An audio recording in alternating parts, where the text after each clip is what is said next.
It's really nice to meet you. I'm really happy to have you on the podcast. Um, I am going to learn as much about you as everybody listening will as well, because we don't know each other.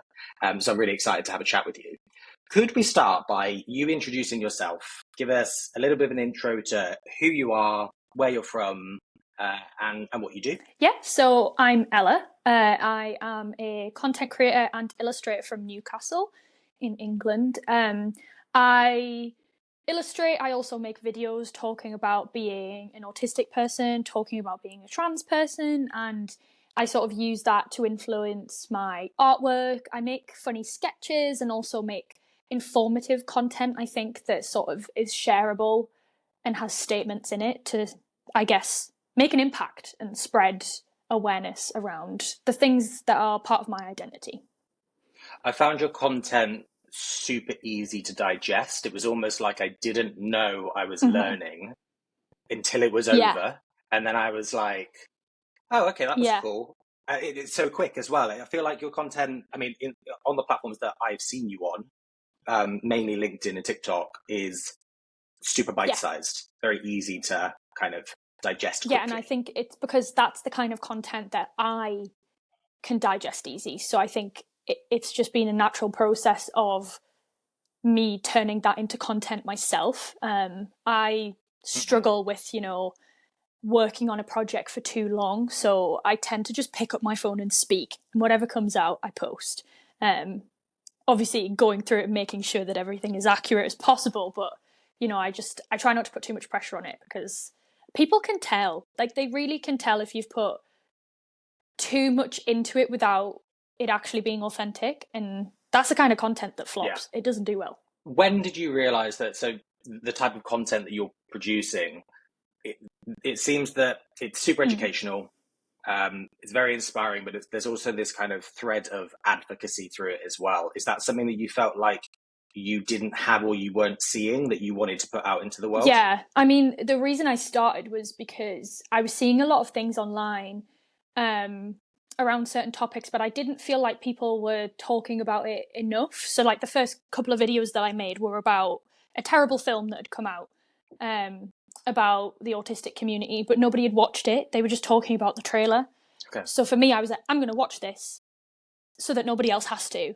And I think that allowed me to sort of find a niche, I guess. And it also meant that it then opened up this door of people going, can you talk about this? What about this experience? And it just ended up being sort of me talking about my experience and the journey that I was going on. And people became invested, and it blew up in a way that I just never expected. And it was not intentional.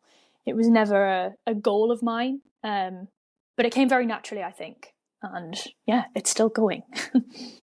Well, the reason that you were so invested in that is that because it was a story to do with something that was so related to yourself? Yes. I find it quite easy to talk about myself, and I think that's often viewed as being like egotistical and narcissistic, but I think it's a natural thing to be able to go, this is what's going on inside of my head. Do you relate? I think it's a very autistic thing as well to sort of not necessarily see things from other people's perspectives, but not in a bad way. First of all, when were you diagnosed with autism? When did you first kind of have that solidified for you that, yes, that is the diagnosis? So I got diagnosed this time last year, but I knew a good 2 years before that. I sort of figured it out while I was in my second year of university, which was very difficult. Again, it was in lockdown. And I feel like that slowness and the stillness of the world not moving allowed me to really invest time in, okay, what's going on here? Why am I struggling when nobody else is? And that is definitely something that I didn't see online. People really talking in depth about the diagnosis process, because it's hard and it's traumatizing, and nobody really understands that, because you just see it as sort of, this is what the NHS does, this is how you go private and you're going to get diagnosed like that, and that is not how it works at all. There are so many bumps in the road, and there are so many things that make you feel like, quitting, gaslight yourself into thinking that you're not, the imposter syndrome, the ableism, it's horrible. It's a really difficult thing to go through. So without going over too much of that, because I obviously don't want to bring up anything that's particularly triggering, but for those who might not know, or for those who could do with a little bit of education on this podcast, what's the one thing, or what's kind of one clear thing that people should know, or something that you would like to tell people about autism? I think a big thing is that we're all different. And if you've met one autistic person, you've met one autistic person. And I think that is the same for sort of every trait that you have, that every autistic person that you meet is going to have different needs. They're going to experience the world differently. And there are things that tie us together, obviously, and there are common themes within it. But you need to understand that you cannot apply your knowledge from one autistic person to another and expect that to be received well, because I find that you often get stereotyped.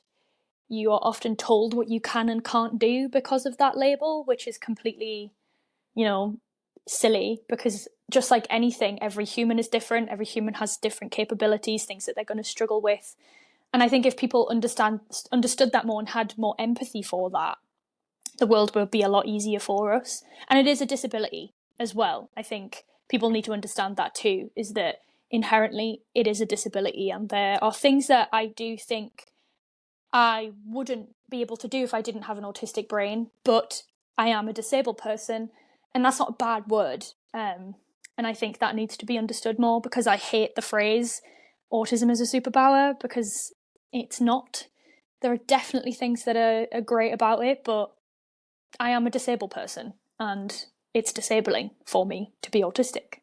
On the subject of autism, that has brought about this kind of new world of creativity for you. You've started posting these videos online. You've started getting into, building new communities. And I feel like, when I look through your Instagram and your TikTok, like, there are so many comments, such an active community of people talking. How has that helped your personal kind of creative journey? I genuinely feel like it's been a form of therapy for me, and I think it's allowed me to reflect on myself more.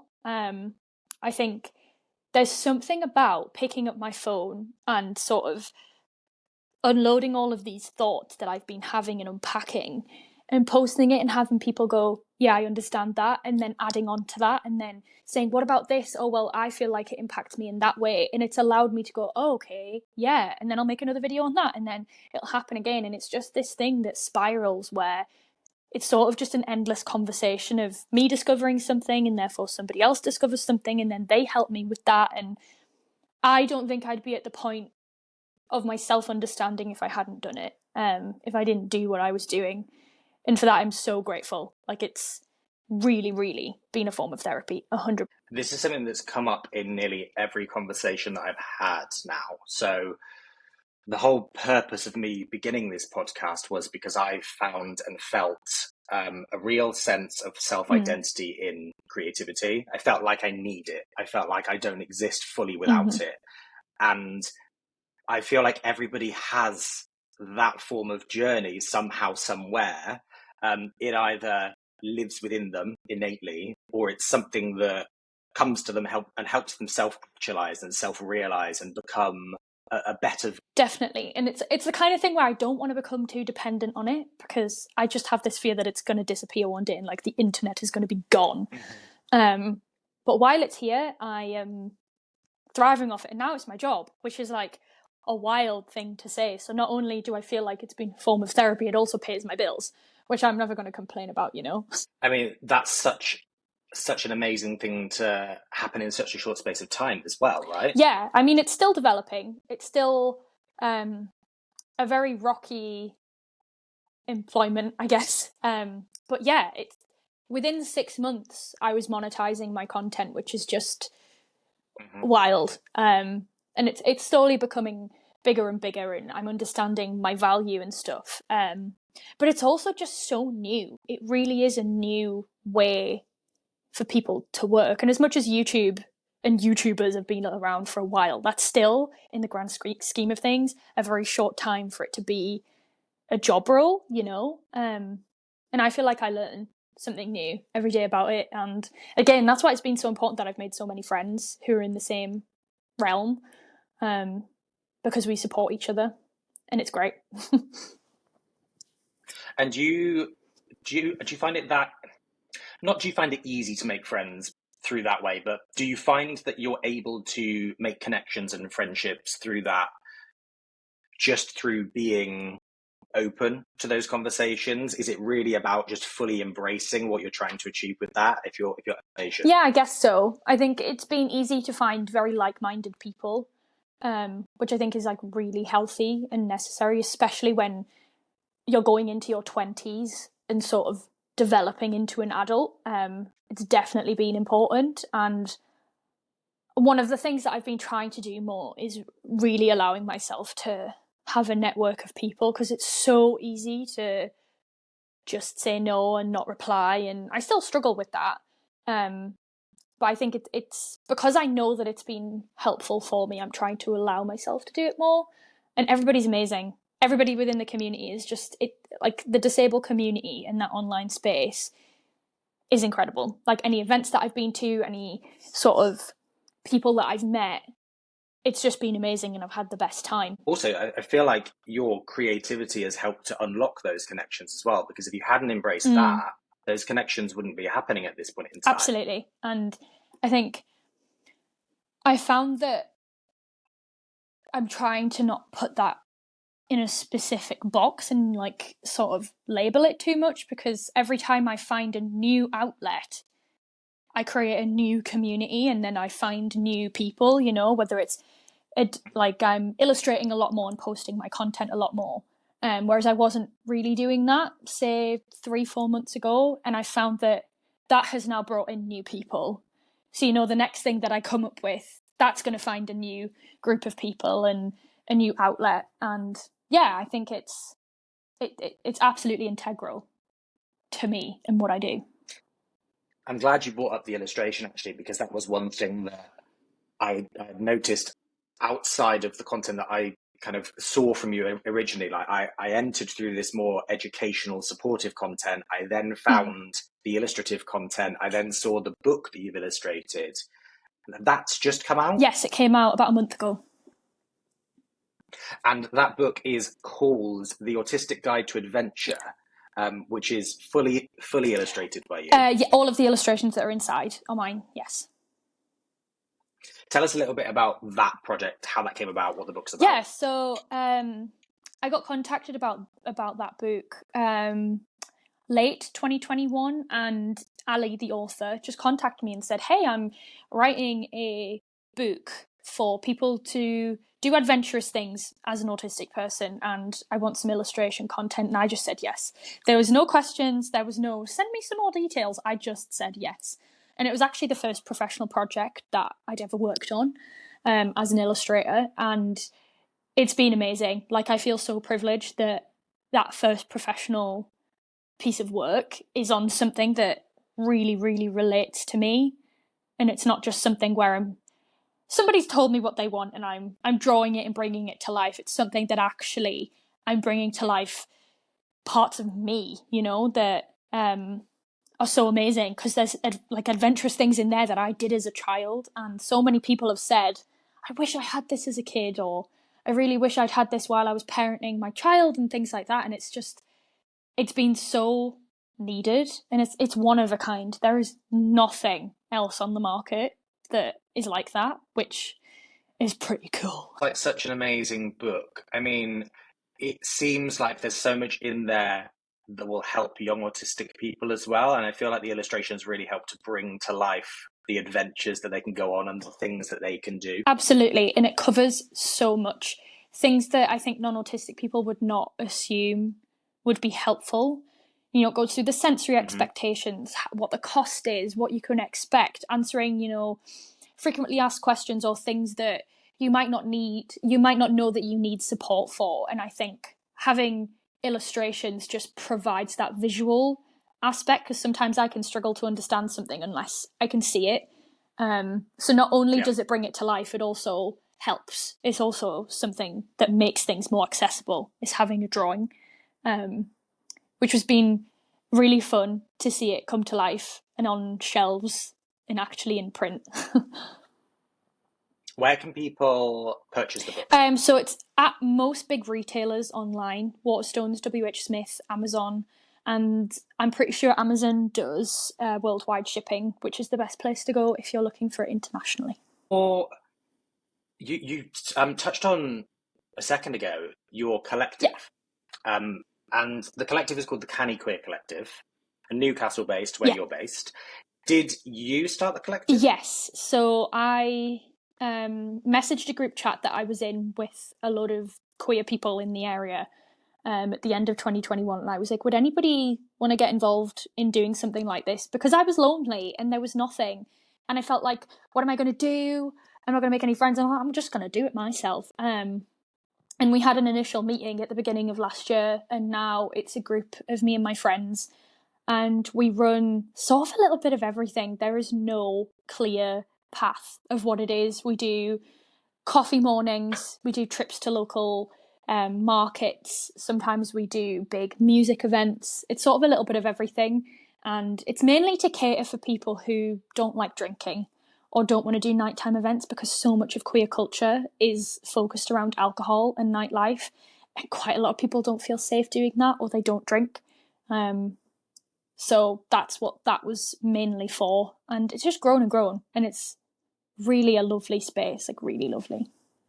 It's so nice to hear about encouraging ways to socialize and express yourself and kind of be with other people in the community that doesn't involve going out and drinking. I mean, that's not how I make friends. Like, I'm not going to meet my best friend or a potential partner or whatever when I'm drunk in the middle of a dance floor and I can't even hear them speak.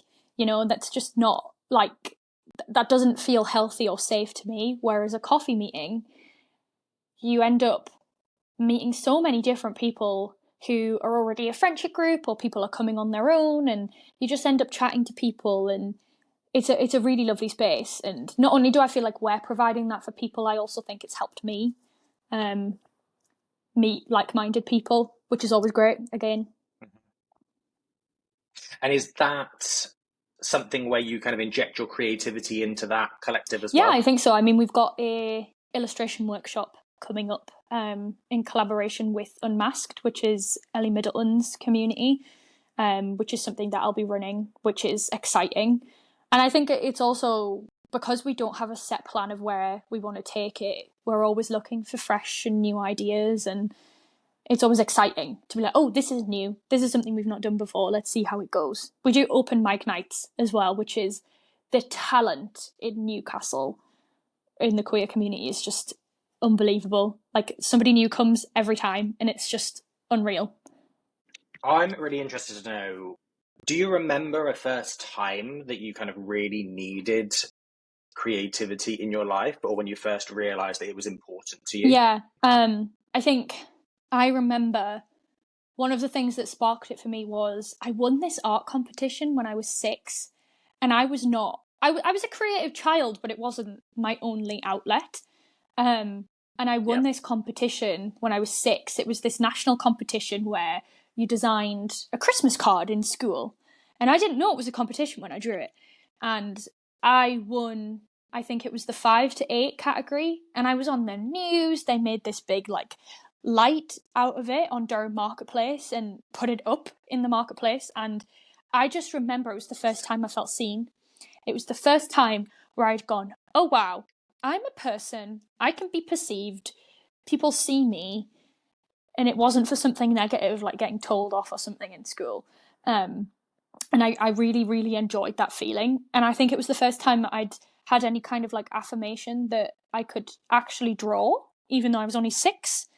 And it felt very special to me. And it was like, whoa, there's actually a whole creative world out there. And it was really cool. Really cool. It's one of my most fondest memories, I think. You say, like, I can imagine that would feel amazing. And I can understand why all of a sudden you'd want to harness that feeling and carry on. Yeah. With that. And it was just the strangest feeling in the world that something that I could create, because it's not encouraged in school. To be creative is not encouraged. It's something it's a side thing, but it's never going to be your life, you know?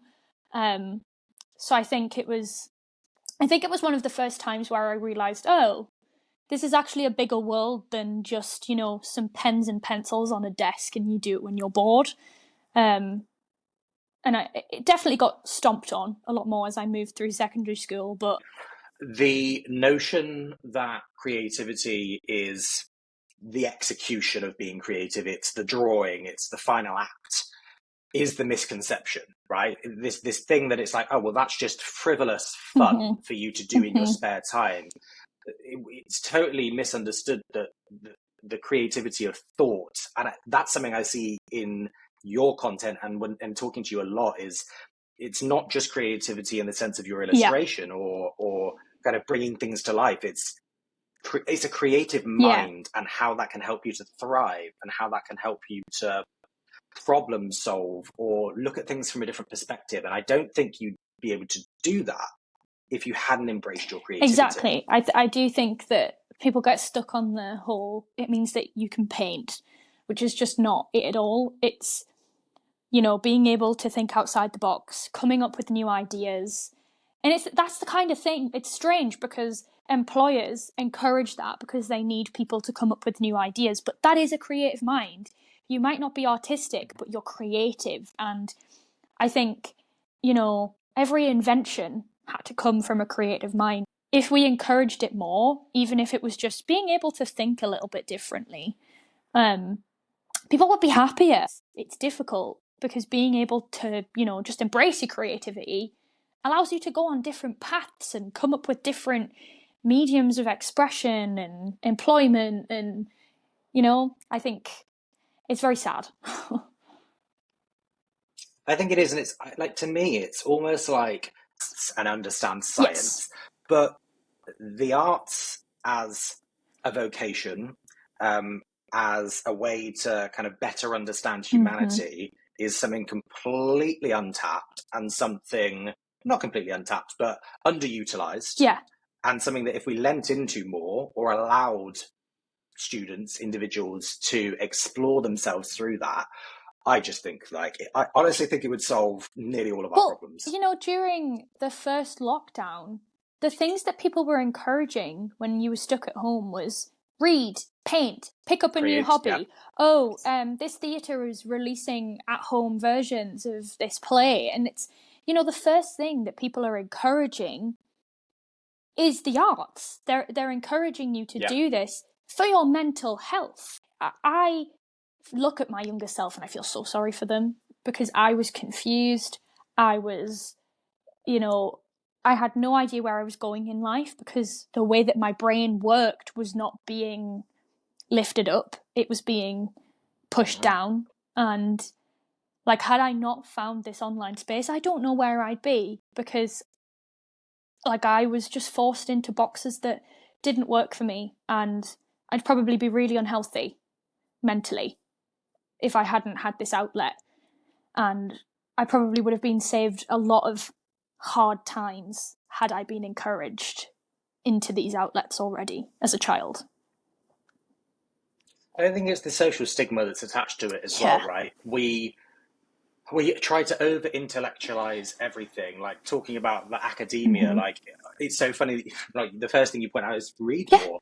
And what we do is we study artistic writing and then we try and intellectualize it and then we try and judge it and we try and put a formula around it. And it's like, well, hang on a minute, why don't we actually just embrace the creativity of that and understand how it makes us feel and understand how we then might use that to help us express ourselves with each other and become nicer, better people. Exactly. I remember I told my biology teacher, who was also my head of year when I was in sixth form, that I was taking drama as an A-level. And he scoffed and he was like, you're never going to use that. That's not a real subject. And I have used my drama A-level and what I learned in that more in my life than I have used my A-level biology. I don't go around quoting photosynthesis every day, but I do use the confidence that I built in that classroom as a drama student every day. If I hadn't took drama, I probably wouldn't be doing what I'm doing now because it made me find a love for performing. And that's what I do online. And I think it's just so sad that I was trying to listen to an academic man with no creativity judge me on my creativity. Like, that's the last person I should be listening to, you know? I mean, to take it back to what we were talking about at the start in terms of, support, this idea of not understanding being a blocker. This has come up in some of my past conversations as well, is I honestly think that everybody is creative. Interestingly, I think drama is a lot of the time a bit of a springboard into visual arts as well. It gives you these life skills. It sets you up to understand how to engage with people, how to have self-confidence, like you say. And I feel like, of course you learn so much from that. Like, why wouldn't you? And the fact that those people wouldn't understand is so strange. And it's not even necessarily what you learn. It's also, I feel like a lot of, especially queer and autistic people, relate to feeling connected to your art teacher or feeling connected to your drama teacher, because they're one of the first people that understand you, and they're one of the first people that allow you to express yourself. And I think what I took away from my drama class is it was the first time somebody had allowed me to stand up on stage and do what I wanted, or talk to them about, what's going on inside of my head. And I think for that, I mean, one of the first things that I think about whenever I have success in anything is, I wish I could tell my drama teacher, or I wish I could show this to my art teacher or my English teacher, because they were the first people that believed in me and I connected to. And I think that in itself is really special. If all of your teachers were like that, imagine how amazing school would be. What I find interesting is the arts in general are so subjective. There's no right answer, but there's actually a beauty in that, because when you're young and when you're given the opportunity to kind of express yourself and there's a level of truth that you experience for the first time, that's when all of a sudden it's like, oh, wow, okay, here is an entirely new level of something I've never felt or never understood before. And I still don't think you know that at the time necessarily. But I feel like hearing you talk, that idea of truth, of finally being able to express or do something that's so innate to who you are and not be judged for it. It means that when people engage in your art, when people engage in your performance or whatever, you are connecting to people who may have felt unseen. And there is something so special about going to see something or engaging with something and going, oh, whoa, somebody's put that into words, or somebody has visualized how I feel, what I've been through. And I think that's amazing, because not everybody's going to get it. And that's because everything is so different and everything is subjective. But I just think that the arts allow people to connect on a different level. And I think that's pretty special. How has creativity helped you to find a place in the world? I mean, for one, it's like become my platform. But I think, like I was saying earlier, I think every time I do something, I learn a little something new about myself. Whether it's somebody alerting me to that, or whether it's me in the process of doing something, even if it's like figuring out what I struggle with. I think drawing and illustration has allowed me to realize things about my brain and my sort of process of doing things. And I think it's allowed me to connect with myself in a way that I don't think I ever would had I gone down the path that school wanted me to. And I think I feel content. It's the first time in my life where I've felt content and I'm happy with where my life is at, which I think a lot of 23-year-olds don't get to say that until, they're in a place where they've got their own home or they're having children or whatever, because that's not my idea of contentment. And I genuinely feel at peace with my life, which is great. Feel like it's made you very self-aware? 100%. 100%. Sometimes I'll make a video and then I'll watch it back and I'm like, whoa, I did this thing, or I said something in that way. And people will point things out to me, or I think it's allowed me to understand what works for me as well. I think a lot of the time people would be a lot better if they forced themselves out of that safety bubble and tried to do those more creative things. Yeah, I do think that you're not going to learn anything about yourself if you're constantly in your safe space. And obviously you have to look after your safety, but in terms of, trying something new, even if you don't like it, you've learned something that you're not going to like, so you don't need to do it again. And it's going to push you in a different direction, which is great, I think. There are lots of projects that I've tried and thought, yes, this is going to be my life, and then it's now just in a heap in the corner of my room that I've not looked at in over a year. But I learned something new and I moved on. Talking about those lessons, is there one particular lesson that stands out to you in terms of what you've learned through your creativity? I think a big thing that I learned recently is that you don't have to finish things, that things don't have to have a complete sticker on them, And there's so many things that I've picked up and then just stop doing. And even when it's simple things, just like a new illustration, there are so many drafts that I've not finished, and that's okay, because I learned a new skill while I was doing it, or it rubbed away the boredom, or it allowed me to come up with something different that I preferred, and that's okay. And I think sometimes we get so obsessed with having to finish things, and if you don't finish it, means it's broken or it's wrong, or that incomplete is a bad word when it's not. It's just not done, and that's okay, and you can leave it and move on. The idea, I feel like we are always striving for this kind of perfect package of this end product. I'm very guilty of that. I very much like things to be perfectly finished, nice fine edges, but there is actually a bit of beauty in not worrying about that and just kind of embracing the process. Yeah, and not looking at it as a failure, as if you have failed and you are broken, when that is just so not true.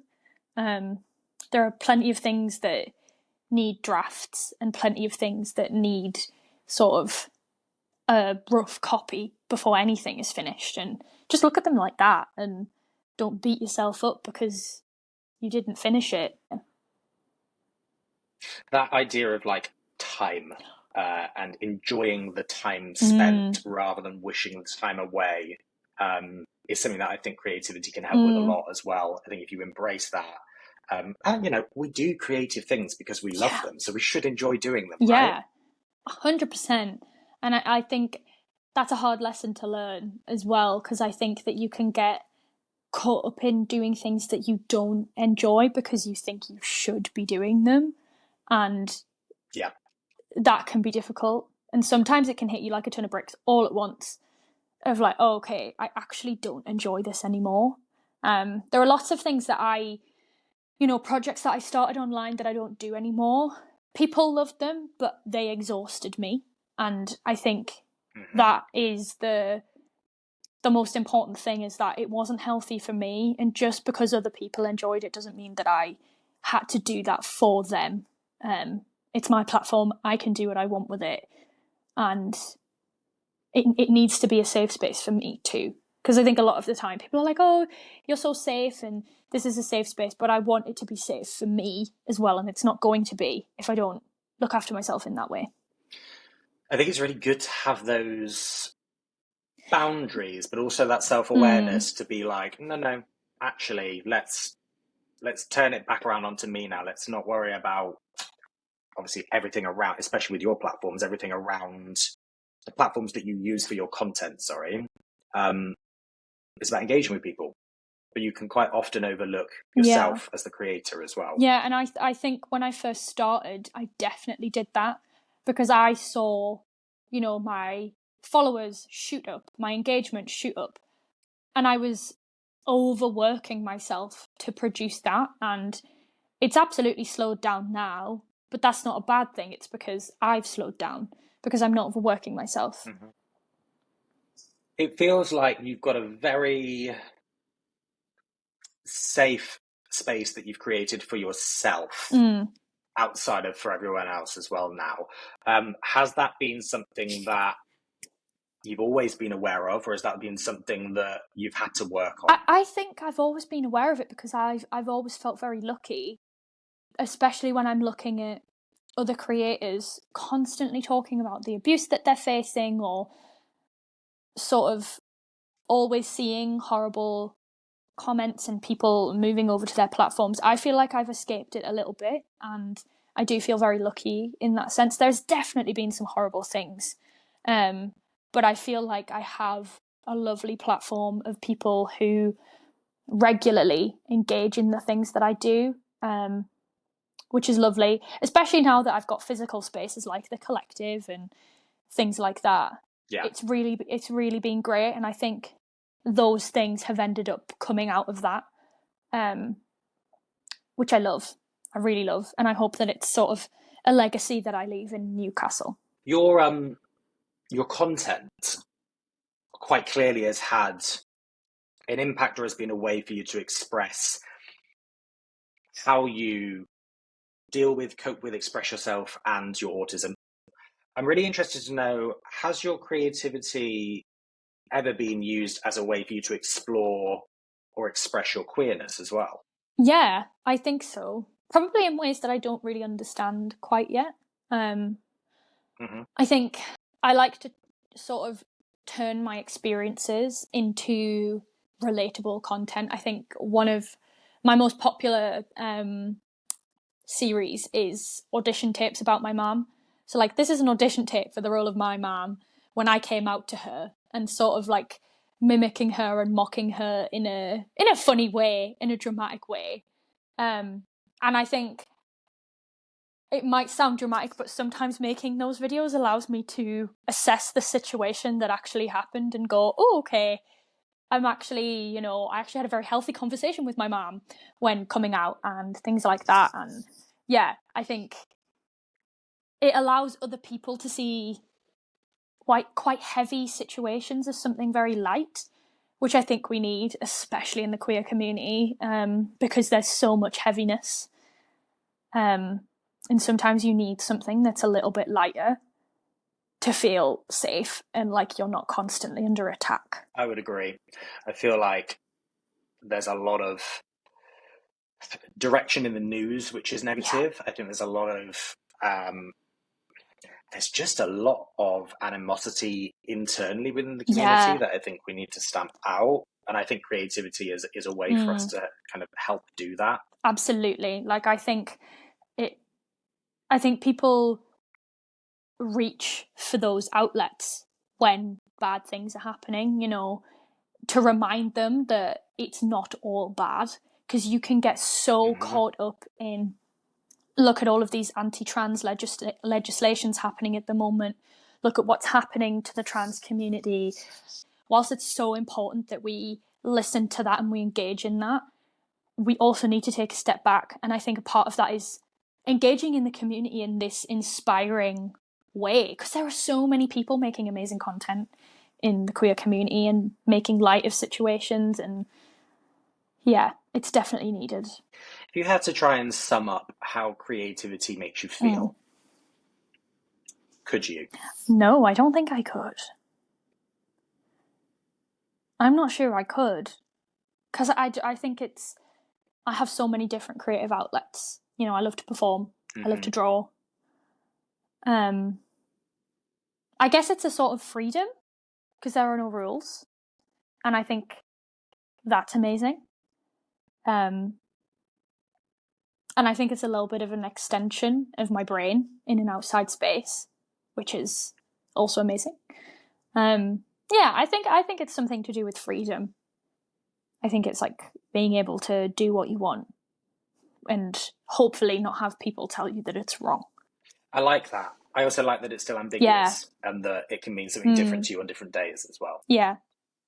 Your content, your illustration, your creativity, my perception of it is that it's big, that it's exciting, that it's supportive, it's expressive. I feel like I see lots of expression in kind of the kind of different facets of your creativity, kind of from what I see across all the platforms you use. One thing I notice a lot of is Yeah. colour as well. And I'm looking at Yeah. your living room there as well. Has colour always been a big thing for you? Yeah. I mean, one of my earliest hyperfixations was purple. Like everything had to be purple. And then now I think it's just such a source of joy. You know, I love clashing patterns. I love clashing colours. Every single room in my house is sort of, you know, this room here is pink and orange and red, whereas the room next door is stripes of different colours. And I just think if you're not surrounding yourself in your own home with what brings you joy, you're never going to be happy. And for me, I don't care whether somebody walks in here and go, whoa, this is going to give me a migraine. For me, it's like my safe space, and I love colour. Even clothing, like I love colourful fashion. I think it's so exciting, and like looking in the mirror and just feeling excited by what you're wearing. Like, why would I want to be boring? And I get some funny looks. I definitely get some funny looks. My dad always says that older people tend to look at me and they're like, whoa, what is that? Which I think is hilarious. And I also love it. But yeah, I love colour a lot. They're not used to somebody expressing themselves. Yeah, I agree.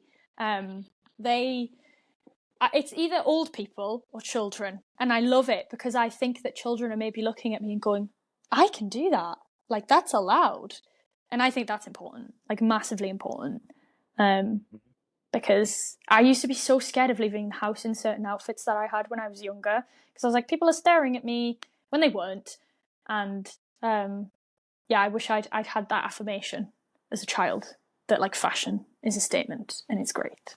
I feel like it all ties in with everything that you do with your content as well. This idea of the process of a creative mind, of creative thoughts. Like, it feels to me like all of these little jigsaw puzzle pieces are forming this kind of wider part of who you are, what you're representing, what you're saying to people. You know, your fashion, the thoughts that you have, the way that you put out into the world, the illustration you throw in with that. It's all this kind of, it's all supporting this message that you're pumping out into the world. And again, I think that, you know, I said your content feels very positive, and I think that your love of color has something to do with communicating that as well. Yeah, I think so. And I think sometimes I don't see that because I can really struggle with sort of understanding the way that I'm perceived. And I think that's another reason why like online platforms have been great, because it's allowed people to say things like that to me, and I've gone, oh, okay, now I understand myself a little better because of other people's perceptions of me. And I think, I mean, if that's what people take away is positivity, I'm not going to complain about that. Like, I'm going to be happy about that.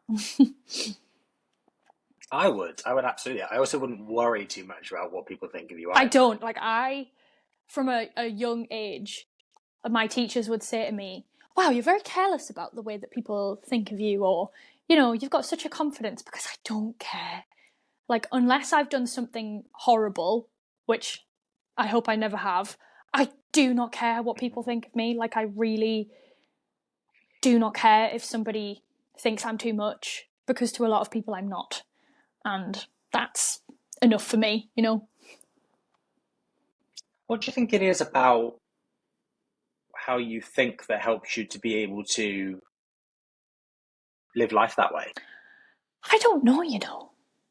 I think a lot of it comes down to my parents, I think, is, you know, especially my dad, because he always encouraged sort of being different and having a creative outlet. Like, he always encouraged that in me. And I think it's just because it's now become such an inherent thing in what I do. Yeah, and I hope that maybe my content inspires that in other people, because I think people need that. People need that, like, affirmation that people don't judge you as much as you judge yourself. And the biggest judge, especially in creative things, is yourself. Like, the way that I scrutinize my artwork, nobody does that to my artwork when they're looking at it. And I think you can apply that to wider life as well. Absolutely. You're always your own worst critic. So a few final quick fire questions for you. First one, what do you think is more important? the process of being creative or the outcome? Definitely the process. I think because we touched on, learning about yourself through it. Next one. Do you think that creativity informs your identity, or is your identity informed by your creativity? I'm going to go rogue, and I feel like it's a mixture of both. Like, I feel like that's just a cycle that sort of flips from one to the other of, I figured this out about myself because I've been creative, and this about myself. What can those listening take away from your journey or your approach to creativity? To not listen to the haters. Don't listen to the people that, push you down, because you can make a career out of it, and that's okay. And I feel like by listening to yourself and loving yourself a little bit more, you'll discover more about yourself, and it will therefore be easier to do those things you love as well. Yes, definitely. And I think you need to have an enjoyment in what you do and have like a lust for life, I guess, in order to create stuff that feels that way to other people. Ella, thank you so much. Where can people find more of your work, find out more about you, see your content?